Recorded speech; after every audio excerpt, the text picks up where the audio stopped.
একজন Islamic scholar, জনপ্রিয়তার দিক দিয়ে শীর্ষ পর্যায়ের একজন জনপ্রিয় বক্তা ডক্টর মিজানুর রহমান আজহারি হাফিজাহুল্লাহ। তিনি আসলেন মালয়েশিয়া থেকে। 5 বছর পরে আল্লাহর বান্দা আসলেন।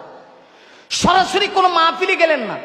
ঢাকা শহরের গুলশানে তিনি একটি হোটেলে সমস্ত উলামায়ে কেরামদেরকে এক জায়গায় একত্রিত করার জন্য তাদেরকে ইনভাইট করলেন, দাওয়াত করলেন। সকল গণনার আলেমরা সেখানে গেলেন। আমাদের কওমি গণনার আলেমরাও গিয়েছেন, রেজাউল করিম আবরার সহ অন্যান্য উলামায়ে কেরাম যারা তারা গিয়েছেন। অন্যান্য গণনার উলামায়ে কেরামও গেছেন। বাংলাদেশে কিছু আছে সুন্নি নামধারী আলেমরাও আছে, সুন্নি নামধারী কিছু মানুষ আছে। আমি তাদেরকেও কটূক্তি করতে চাই না, যদিও অনেক সময় তাদের নামে আর কাজে আমরা মিল পাই না।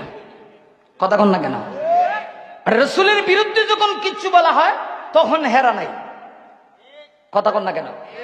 তখন দেখবেন যে হেরা পাওয়া যায় না। কিন্তু রবিউল আউয়াল মাস আইলে পরে যদি মিলাদ শরীফ পড়া জিলাফি একটা কম পড়ে তখন মাইরের দুম পড়ে।